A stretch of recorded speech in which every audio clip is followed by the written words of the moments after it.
Hello everyone, कैसे हैं आप सब। I hope you all are doing well. आज हम स्टार्ट कर रहे हैं class 11 chapter number 8 sequence and series, जो न्यू एनसीईआरटी सिलेबस के ऊपर बेस्ड है कि एक्सरसाइज 8.2। इस एक्सरसाइज का बेसिक कंसेप्ट हम प्रीवियस वीडियो में कर चुके हैं, जिसका लिंक आपको डिस्क्रिप्शन बॉक्स में मिल जाएगा। तो स्टार्ट करते हैं question number 1। Question number 1 is find the 20th and nth term of the GP. GP हमें गिवन है 5/2, 5/4 एंड 5/8। ठीक है, जिसमें जो फर्स्ट टर्म है वो क्या होती है, हमारी ए होती है।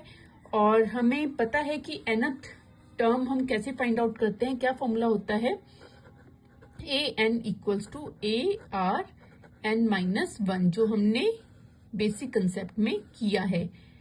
तो एक्सरसाइज स्टार्ट करने से पहले आप बेसिक कंसेप्ट क्लियर कर लें, ताकि आप इजीली क्वेश्चन को समझ सकें और सॉल्व कर सकें। ठीक है, तो ए हमारे पास 5/2 है, हम लिख लेते हैं। ए जो होती है वो हमारी फर्स्ट टर्म होती है, दैट इज 5/2। और आर क्या है, R is the ratio, first two terms के बीच का जो रेशो होगा, ठीक है, वो क्या होता है, आर होता है। तो आर रेशो क्या है, 5/4 अपॉन 5/2, 5/4 अपॉन 5/2। ये रेशो, इसका जो रेशो होगा दैट इज आर होगा। ठीक है, तो हम लिख सकते हैं इसे 5/4, यहाँ क्या है, ये डिवाइड हो रहा है 5/2, इसको हम मल्टीप्लाई करेंगे तो 2/5 हो जाएगा, रेसिप्रोकल हो जाएगा। ठीक है, 5 से 5 कैंसिल एंड 2 1 2, 2 2 4। तो हमारे पास आर की वैल्यू क्या आ गई, 1/2 आ गई है। ठीक है, अब हमें पता है ए nth टर्म जो जनरल इक्वेशन है that is A R N -1 होती है। अब हमने फाइंड करना है 20th term, 20th term find out करनी है। हमें ए पता है, आर पता है, तो हम 20th टर्म फाइंड कर सकते हैं। एन की जगह पे 20 पुट करेंगे। ए 20 इक्वल्स टू ए कितना है, 5/2 एंड आर कितना है, 1/2, और उसकी पावर कितनी आएगी, 20 -1 हो जाएगी, क्योंकि n कितना है, 20 है और n -1 है, दैट मीन्स 20 -1 हो जाएगा। सॉल्व करेंगे, कितना आ जाएगा, 5/2 मल्टीप्लाई 1/2 और 20 -1 इज 19 हो जाएगा। सॉल्व करेंगे, 5/2 मल्टीप्लाई 1 की पावर 19, 1 ही रहेगा, और यहाँ पे क्या हो जाएगा, 2 की पावर 19 हो जाएगा। ठीक है, और 5 1 5 अपॉन 2 रेज टू पावर, यहाँ पे कितना है, 1 है, मल्टीप्लाई 2 रेज टू पावर 19 है। ठीक है, तो जब बेस सेम होते हैं, हमने छोटी क्लासेस में पढ़ा है कि जब जो बेस होते हैं वो सेम होंगे तो उनकी पावर, और बीच में मल्टीप्लाई का साइन है तो पावर क्या हो जाती है, प्लस हो जाती है। तो यहाँ आ जाएगा 2 पावर 1 प्लस 19 दैट इज 20। तो 5/2 रेज टू पावर 20 आ जाएगा। ठीक है, तो ये कौन सी टर्म आ गई, हमारी 20th टर्म आ गई। अब हमने फाइंड करनी है nth term, A N equals to, हमें पता है ए एन क्या है, ए आर एन -1 है। ठीक है, ए कितना है, 5/2, आर कितना है, 1/2, और पावर कितनी है, n -1, क्योंकि nth टर्म फाइंड करनी है हमने। ठीक है, तो सॉल्व करेंगे, ये आ जाएगा 5/2 मल्टीप्लाई 1 की पावर जितनी भी हो वो एज इट इज 1 ही रहेगा, और 2 की पावर कितनी आ जाएगी, n -1 आ जाएगी। तो 5 1 5 अपॉन 2 की पावर, देखिए यहाँ 1 है और यहाँ पे क्या है, n -1 है। तो यहाँ सॉल्व करके बताती हूँ मैं आपको। सपोज 2 है 1 और 2 की पावर n -1, इस तरह से ये। ठीक है, तो यहाँ पर बेस हमारा सेम है, तो और बीच में मल्टीप्लाई का साइन है, तो इनकी जो पावर है वो क्या हो जाएगी, प्लस हो जाएगी। 1 + n -1 बन जाएगा, 1 + n -1 हो जाएगा। तो 1 से 1 कैंसिल, 1 - 1 0 हो जाएगा, तो 2 पावर कितनी आ जाएगी, n आ जाएगी। तो यहाँ पे क्या आ जाएगा, 2 रेज टू पावर n आ जाएगा। तो ये आगे nth टर्म कितनी आ जाएगी, 5/2 रेज टू पावर n हो जाएगी। Clear. Now second question, Second question is, find the 12th term of GP whose 8th term is 192 and the common ratio is 2. क्या क्या गिवन है हमें लिखेंगे हमने 12th टर्म फाइंड आउट करनी है, 8th टर्म गिवन है, 8th टर्म गिवन है that is 192 and common ratio given है 2. ठीक है, तो हमें ए नहीं पता है. ठीक है, तो हमें 12th टर्म फाइंड आउट करनी है, उससे पहले हमें ए फाइंड करना पड़ेगा. तो 8th टर्म से हम फाइंड कर सकते हैं. हमें पता है general equation A N equals to A R N minus 1 होती है. ठीक है, ये आपने लर्न करनी है. तो ए 8th टर्म को हम लिख सकते हैं ए क्योंकि हमें पता नहीं है, मल्टीप्लाई आर कितना है 2 power n minus 1 that is 8 minus 1. ठीक है, और ए 8 हमें पता है. 8th टर्म कितनी दे रखी है 192. यहाँ पे हम 192 पुट कर सकते हैं equals to A multiply 2 raise to power 7 आ जाएगा. ठीक है, तो 192 equals to 192 upon 2 raise to power 7. देखिए यहाँ पे 2 रेज टू पावर 7 जो है मल्टीप्लाई हो रहा है ए के साथ, तो इसे हम इस साइड जब शिफ्ट करेंगे तो ये क्या हो जाएगा, डिवाइड हो जाएगा, और 2 रेज टू पावर 7 की वैल्यू हो जाएगी 128 होती है इक्वल्स टू ए के इक्वल होगा. ठीक है, अब यहाँ पर इसको हम कैंसिल आउट करेंगे हम इसको 16 से 16 एंड ये आ जाएगा 16 2 32. ओके, ये आ गया 12 एंड 16 8 128 हो जाएगा. ठीक है, नाउ 4 से 4 3 एंड 4 2 तो ए की वैल्यू कितनी आ गई हमारे पास, ए इक्वल्स टू 3/2 आ गया हमारे पास. ठीक है, अब हमने फाइंड करना है 12th टर्म. ए की वैल्यू हमारे पास है, अब हम फाइंड करेंगे 12th टर्म फाइंड आउट करेंगे. तो A12 equals to A into R N minus 1.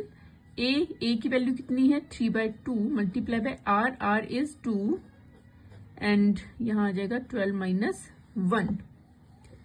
ठीक है, तो ये आ जाएगा 3/2 मल्टीप्लाई 2 रेज टू पावर 11. ठीक है, क्या आ जाएगा 2 रेज टू पावर 11 आ जाएगा. यहाँ करते हैं इसको सॉल्व. तो ए 12th टर्म है हमारे पास 3/2 multiply by 2 raise to power 11. अब देखिए 2 की पावर यहाँ 1 है और यहाँ पे कितनी है 11 है. ये डिवाइड हो रहे हैं, जब डिवाइड होते हैं तो जो पावर्स होती हैं वो माइनस हो जाती हैं. ठीक है, तो यहाँ आ जाएगा 3 इंटू 2 रेज टू पावर, यहाँ 1 है 11 minus 1 and 3 into 2 raise to power 10. तो ये आ गया हमारे पास 12th टर्म. 12th टर्म क्या आ जाएगी हमारे पास A into 3 into 2 raise to power 10. ये आ गई हमारे पास 12th टर्म आ गई है. क्लियर है. नाउ थर्ड क्वेश्चन देखते हैं.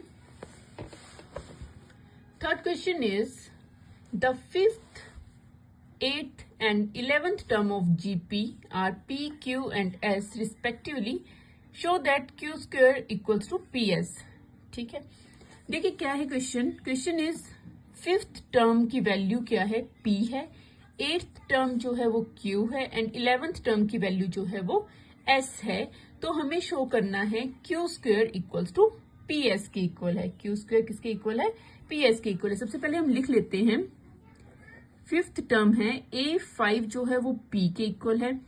ठीक है, और 8th term is equals two of Q and 11th term किसके इक्वल है, S के इक्वल है.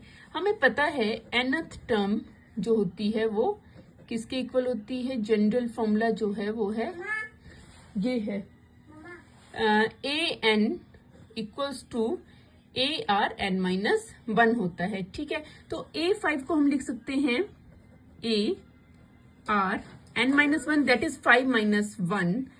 5 माइनस 1 इज 4. तो AR 4 लिख सकते हैं. और ए 8 को लिख सकते हैं हम A R 8 - 1 is 7 and A R 11 - 1 is 10 लिख सकते हैं हम। ठीक है, इतना क्लियर हो गया है। उसके बाद देखिए, अच्छा हमें प्रूव क्या करना है, Q square equals to P S के इक्वल है। सबसे पहले हम इसका लेफ्ट साइड ले लेते हैं, that is Q square, left hand side ले लेते हैं। क्यू स्क्वायर क्या है, क्यू कितना है ए आर 7 स्क्वायर होगा। ठीक है, तो इसे सॉल्व करेंगे, ये आ जाएगा A square and R raise to power 7 2 ज़ा 14 हो जाएगा। ठीक है, तो क्यू स्क्वायर कितना आ गया, A square R raise to power 14। Clear. और राइट हैंड साइड कितना है हमारे पास, दैट इज पी एस। ठीक है, पी कितना है, पी की वैल्यू लिखेंगे ए आर 4 मल्टीप्लाई एस कितना है ए आर 10। ठीक है, तो हम इसे मल्टीप्लाई करेंगे, सॉल्व करते हैं। ए से ए को मल्टीप्लाई करेंगे, दैट इज ए स्क्वायर हो जाएगा and R raise to power कितना आ जाएगा 4 + 10 हो जाएगा, 4 + 10 that is A square R 14 हो जाएगा। ठीक है, फ्रॉम दिस इक्वेशन 1 एंड 2 कर लेते हैं इसे। फ्रॉम इक्वेशन 1 एंड 2 हम देखते हैं कि क्यू स्क्वायर की वैल्यू भी कितनी आई है, ए स्क्वायर आर 14 आई है, और पी एस की वैल्यू भी क्या आई है, ए स्क्वायर आर 14 आई है। तो therefore Q square equals two of P S है। क्लियर, ये प्रूव कर लिया है हमने। Clear. Now fourth question is the fourth term of A GP is square of its second term and the first term is -3, determine its seventh term. अच्छा, हमें first term दे रखी है इक्वल्स टू ऑफ -3, और क्या condition दे रखी है, fourth term जो है वो square of its second term है और हमने सेवंथ टर्म फाइंड आउट करनी है। ठीक है, तो पहले कंडीशन देख लेते हैं। कंडीशन क्या दे रखी है कि जो फोर्थ टर्म है, मतलब A4 जो है वो किसके इक्वल है, square of second term. Second term जो है उसके स्क्वायर के इक्वल है, और हमें पता है कि an इक्वल्स टू ARn-1 होता है। तो यहाँ पे हम पुट कर लेंगे, इनकी जनरल इक्वेशन में लिख लेंगे इन्हें। ये आ जाएगा AR 4 - 1 इज 3 इक्वल्स टू, और इसको भी लिख लेंगे A2 को, AR 2 - 1 इज 1 एंड स्क्वायर लिख सकते हैं इसे। ठीक है, यहां पर हम a की वैल्यू पुट कर लेंगे। a की वैल्यू है -3 into R cube equals to, यहाँ पे आ जाएगा -3 इंटू आर की पावर 1 है, उसे हम एज इट इज r लिख सकते हैं। ठीक है, तो इसे सॉल्व करेंगे, यहाँ आएगा -3 आर क्यूब इक्वल्स टू -3 का स्क्वायर हो जाएगा 9 एंड r का स्क्वायर हो जाएगा, r स्क्वायर हो जाएगा। यहां से हम वैल्यू फाइंड आउट करेंगे, r की वैल्यू फाइंड आउट करेंगे। तो r क्यूब है अपॉन ये वाला r स्क्वायर इस साइड आ जाएगा एंड 9 अपॉन माइनस ये -3 यहाँ पे मल्टीप्लाई हो रहा है, यहाँ आके डिवाइड हो जाएगा। ठीक है, सॉल्व करेंगे। r 2r है यहाँ पे 3r है, तो 2r से 3r जो है ऊपर वाले जो है 2r जो है वो कैंसिल हो जाएंगे, 1r बचेगा। ठीक है, और यहाँ पे 3 1 + 3 3 3 = 9 हो जाएगा। तो r की वैल्यू क्या आ जाएगी, -3 आ जाएगी। क्लियर है, -3 आ गई है r की वैल्यू। अब हमने फाइंड आउट करना है A7, seventh term find out करनी है। तो हमें पता है A7 इक्वल्स टू, हम लिख सकते हैं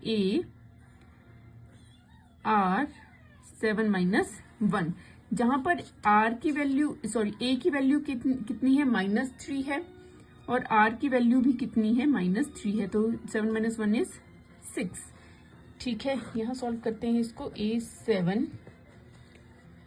A7 इक्वल्स टू -3 मल्टीप्लाई, देखिए यहाँ पे जो पावर है वो क्या है, इवन नंबर है। ठीक है, इवन नंबर जब होता है तो जो भी नंबर है अगर वो नेगेटिव नंबर है वो क्या हो जाएगा, पॉजिटिव हो जाएगा। तो 3 की पावर 6 कितनी हो जाएगा, इसको जब मल्टीप्लाई करेंगे हम तो यहाँ आ जाएगा, पॉजिटिव वैल्यू आएगी 729 और -3 मल्टीप्लाई बाय 729 इज -2187। तो ये आ जाएगी हमारी 7th टर्म। ठीक है, तो इसी के साथ हमारा जो है क्वेश्चन नंबर 4 हमने कंप्लीट कर लिया है। ये हमारा पार्ट 1 रहेगा 8.2 का, जिसमें हमने फर्स्ट 4 क्वेश्चन जो हैं कंप्लीट किए हैं। जो बाकी के क्वेश्चंस हैं वो हम नेक्स्ट वीडियो में कंप्लीट करेंगे, सॉल्व करेंगे। ठीक है, तो उम्मीद करती हूँ कि आपको सारे क्वेश्चन जो हैं वो समझ आ गए होंगे। अगर समझ आ गए हैं तो वीडियो को लाइक शेयर जरूर करें, और अगर चैनल में नए हैं तो चैनल को सब्सक्राइब करना बिल्कुल ना भूलें। तो इस वीडियो में इतना ही, मिलते हैं इसी तरह की नेक्स्ट एजुकेशन वीडियो के साथ। Thank you and keep watching.